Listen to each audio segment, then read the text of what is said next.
Hey guys, it's Todd from Like-Minded Lunatics bringing you another Drink, Play, Swear. It's all we do here. It's all the DM told us our D20 roll allowed us to do around here. We're really glad you're with us. While I'm thinking about it, please hit that subscribe button and show us how big this group of like-minded lunatics is getting. It's right there in the bottom right of the screen. You can do it now. You can do it now. Anyway, we're happy you're with us. Plenty of great content on the channel for you to check out. Not just these Drink, Play, Swears, where I'm giving you premium storytelling for absolutely no dollars and cents, but also Mark Gifford's really wonderful drink. No, he doesn't do the Drink, Play, Swears, Todd. He does the Friday night videos. The Friday night videos, you can find a playlist up there for those. The Friday night videos are the greatest content on the channel. The guy, sometimes he does them academic style, you see. He does research. He calls people and talks to them for answers. Sometimes he just drinks a six-pack and puts a wig on. You never know what he's going to do over there at Friday Night Videos. Please check him out if you haven't done so already. I hope that you're spending plenty of time with Mark over COVID, and I hope you're spending plenty of time here at Drink, Play, Swear. So what is Drink, Play, Swear? For those of you who don't know, we do exactly that. We play a game, usually a classic one.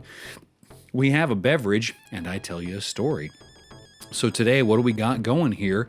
This is Golden Axe. Love Golden Axe. Now, Golden Axe was an arcade game, but I'm playing it on the Sega Genesis today. So you're going to notice a difference in the graphics. But it's great. Hey, in my constant discussion of what was better, Sega Genesis or Super Nintendo, I've told you before, generally, I think the Super Nintendo was better, but did Nintendo have Golden Axe? I don't think so. And Golden Axe was rad. Look at this. Golden Axe is rad. I'm pairing it with a rad beverage today. This is a Jim Beam and Coke. Get yourself something to drink. Let's play a game and have a little fun. Hey, it's 2021. Let's have some fun. Okay. Let's check it out. Arcade, sure. Look at that graphic. Love that. I'm gonna be the little guy. I like a little guy. I myself am not a little guy, but when I'm at a party and I see the little guy, I'm gonna go over and talk to him. Especially this guy. Look at this guy. He looks like a fun guy to hang out with. I'm not even gonna read the story right now. It's been a little while since I played this. Oh! Use my special. Go back to my Alien Storm video where I used my special right at the beginning of that game. Sega Genesis, I always forget that you like to make the A button your special, and then the workhorse button is the basic attack is the B in the middle of the controller. I don't know about that. And then there's my jump. Okay, we're getting acclimated here. And this is, since it's a console version, it means I'm going to have limited continues, so I really do need to play well. But we'll see what we can do here. Glad you're with us. Today I've got a story for you. Oh man, I'm excited about this one. It's about ghosts. It's about ghosts. I've talked about a lot of things on the channel. I talked about some folklore stuff like La Lechuza, the Owl Witch. Now I want to get a little more general because it's not quite so regional. Just talk about ghosts a little bit. I want to tell you a story about when I used to work at the library in my undergraduate and an experience I had that night, on a particular night. So I was in college, doing well enough in college, but needed a little extra cash, and so I took a part-time gig at the library because it meant, the library, I went to a small liberal arts school in Texas, and the library was small, and it wasn't really all that busy, so you didn't do much. And the librarians, like the real librarians, they didn't want you shelving books because they wanted a pristine collection in just the right order, so they didn't really trust you with that kind of stuff. You could collect books. It was just like you were a customer. You could collect books. You could put them on a cart, but really you were just there to answer questions and check books out for people. Look at these guys. I love these guys. The laughing dudes in the corner watching me fail. So I start working there, and what you do is, what I often did was work up until closing hour. And what you did then is usually did closing with one other employee, so you weren't on your own. and you know, in case of a safety issue. And but the other shifts you'd be working by yourself. And on one such night, I had kind of what I would call a possible encounter. Now, let me say this to you. I don't actually believe in ghosts. I can't really sort out the existence of ghosts in the way that I see the world. And I am fine with that changing at some point in my life. But for now, I don't believe in them, so it makes this story all the more frightening. Now, I will say, I love horror movies. I love scary movies. I love the idea of really being afraid about this stuff. I honestly, I've been up in my own attic of my house and like turned the light out and like stood on a wobbly board and been like, is somebody gonna push me? Just to like try to test it a little bit. I got a Ouija board too. And me and my buddy Jim, shout out to Jim Longoria. Jim comes over. You see that? I hit the A button again. May I file a complaint to this 1992 game designer? Jim and I tried to do a little seance together, but you know, even if there were ghosts, I don't think they would have shown themselves, because we were like being sarcastic the whole time. We were like, "Oh, mysterious nothing that doesn't really exist. Please come out and prove that you're there." And then we held the little thing, and I got it in my study here. You know, I can't remember if it's Parker Brothers or who the game designer is, but I'm like, "And please explain why the monopolies in your factory are fine, but the Ouija boards have gone through some sort of curse device." Oops, almost killed the townspeople. Please explain why the Ouija board is especially cursed. So anyway, just to give you a background on me before I tell you that I was actually frightened and almost peed myself in a situation, okay? Just to try to balance it out. So it was my turn to do the run at the library when it was the closing, the end of the day. And what that means is that one person would stay at the counter. Okay, I'm going to pause it here. One person would stay at the front counter in case there were any patrons that were leaving. And the other person would run up to the third floor and tell everyone to leave and wait for everyone to leave. Then would run down, well, the third floor was technically a second floor. Then you would run down to the first floor, past that, go down to the basement. Go down to the basement, tell everyone to leave, wait for everyone to leave. Then you come up to the main floor and rejoin your coworker and tell everyone else to leave, and then you would lock the doors. And once you lock the doors, you would do one more run, because you don't want to lock somebody in the library all night. That's a problem. So I was the runner, and I ran up to the second floor, and there was nobody up there, but you do the thing anyway. All right, everybody, we're locking up. And I waited a minute, walked around, didn't see anybody, went back down to the basement. Got down to the basement. And the second I get down to the basement, I hear across the room a little child laugh. Okay. Now, I didn't think anything at first, beyond the fact that when you work, or when you were working at a university, you don't see a lot of little children. But occasionally there are continuing education folks who go down there, and the basement is a great place for somebody who's 30, 40 years old trying to get their education, and they have their kids, because the kids can kind of run around a little bit in the study room, right? So it had happened before, not the biggest deal in the world. So I make a mental note that they are in that portion of the library, and I do the perimeter check of the rest of the area. There's nobody down there. I check the entire basement. There's nobody down there. Now, why this is troubling is because you think, oh, well, they just snuck upstairs while you were messing around. The thing is that the basement had these heavy metal doors that even if you wanted to sort of creep around, even as a full-sized human being who was strong enough to sort of do it firmly but quietly, it's just a very loud sound when that metal door slams. There just wasn't a way to do it. So I had kind of a creepy feeling when I thought that perhaps there was something there.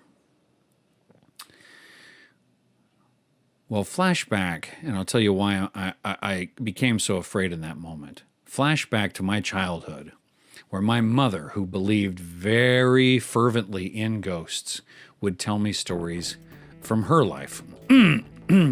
She had been married before she met my dad to a man who was in the military, and they had been stationed in Italy.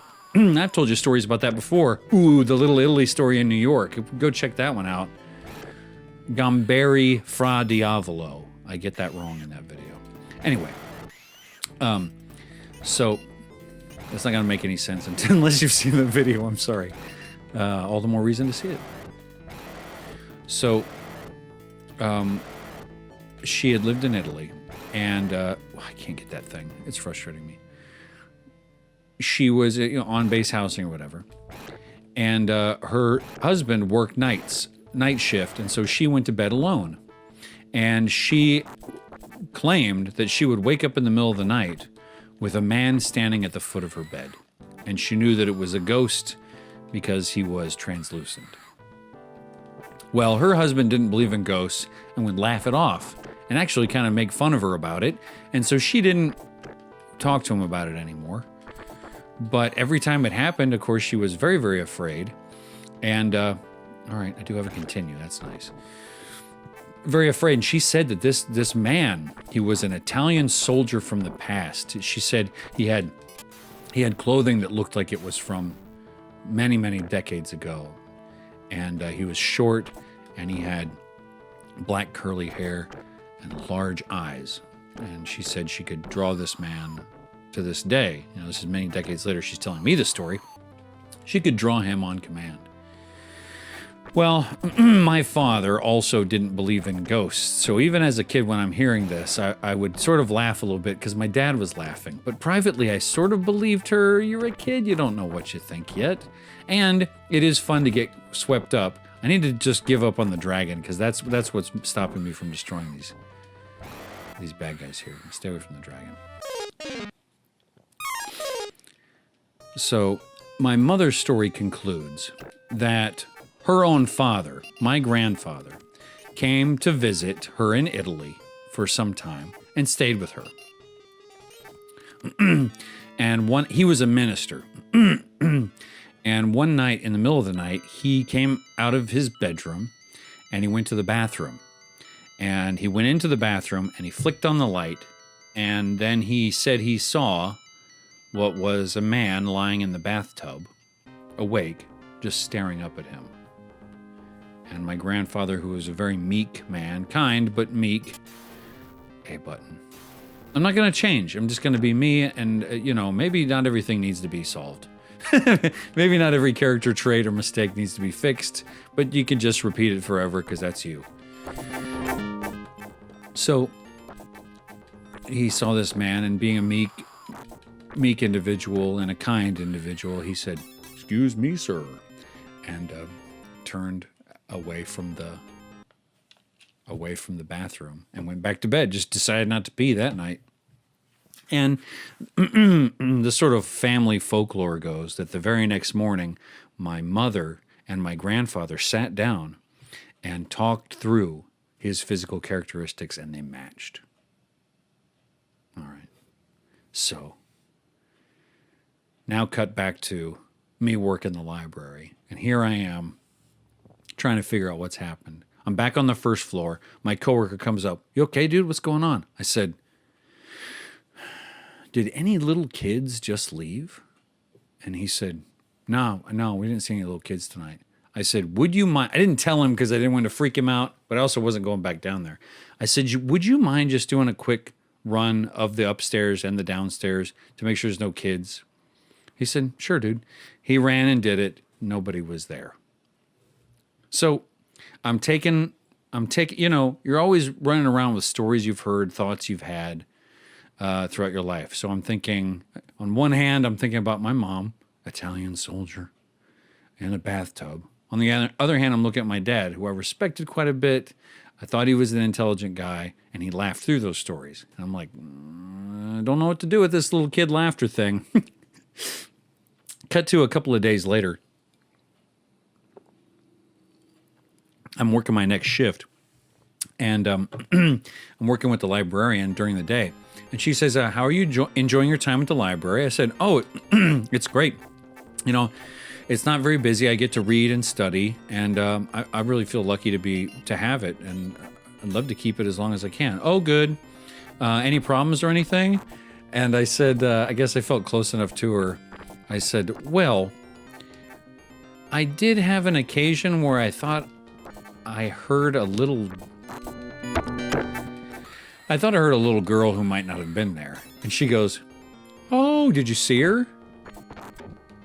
And I was like, did I see her? No, I didn't see her. Why? She says, oh, the woman who cleans the bathroom for the library, she's seen her many times. I said, what are you talking about? She says, yes, evidently when the custodian is cleaning the bathrooms, occasionally she will see out of the corner of her eye a very kind little girl. And then when she sees her, she will just say, go on home, honey. And the little girl will disappear. What? So, you know, every good story, I think, has a moment of disbelief from the audience. And an even better story has a moment where it forces you to question what you think you know. And so I still have to say that to this day, I don't have any evidence of the supernatural or, you know, of any of this. Any reason why there would be beings who'd passed away hanging around. But I also, and maybe you've had experiences like this, I also have to say, like, I've had some creepy stuff happen, right? Maybe you have too. So you never know. You never know. I'm going to try my best to see if there is a boss behind this door here, because I have a couple of lives left, and I haven't played this game in a long time. I'd really like to see what happens after I clear this. Yeah, look at this dude. This is the kind of guy I was looking to fight, and I can use some specials intentionally this time to see if I can take him out. You know, ghosts are fun in scary movies, but also in comedies. I mean, Ghostbusters and Ghostbusters 2, I love. What is it about us? What is it about us that is so obsessed with ghosts? Well, maybe, and I'm no expert on this. Many people have studied this and thought about this a lot more than I have. Maybe it's our attempt to understand something that we can't, you know, define. And even though ghost stories are scary, sometimes I wonder if maybe we create some of these stories so that we can create for ourselves a fiction that helps us know, and I mean know in quotes here, know that there's something else out there. That once our lives have ended, that there's some hope for something. And no, you know, of course there's the whole heaven and hell debate to happen, which is totally separate from this. But I think maybe, perhaps, I don't know, and I haven't thought about this ahead of time. I'm just sort of talking out loud here, which is the only way you can talk. But maybe we're just trying to cope with it. And so even though it's scary, we actually get kind of titillated and excited because it means we sort of feel like we have evidence that there's some version of life after this. Hey, I don't know. I'm not a theologian and I'm not a ghost expert. I'm not a ghostbuster.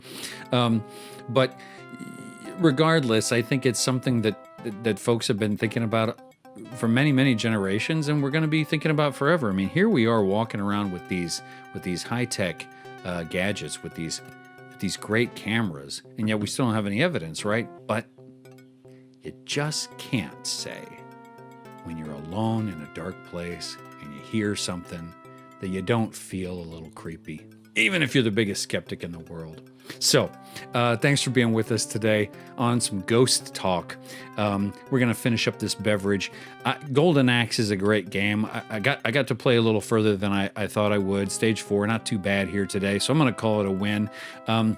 let's wrap up these beverages. And again, if you haven't hit subscribe on that yet, please hit subscribe and show us that you're one of us. There's, like I've said before, there's no test. You don't have to look a certain way, like a certain thing. If you have fun when you watch this, then you know you're home and you know you're like-minded lunatics. Now, between now and the next time I talk to you, I'm Todd.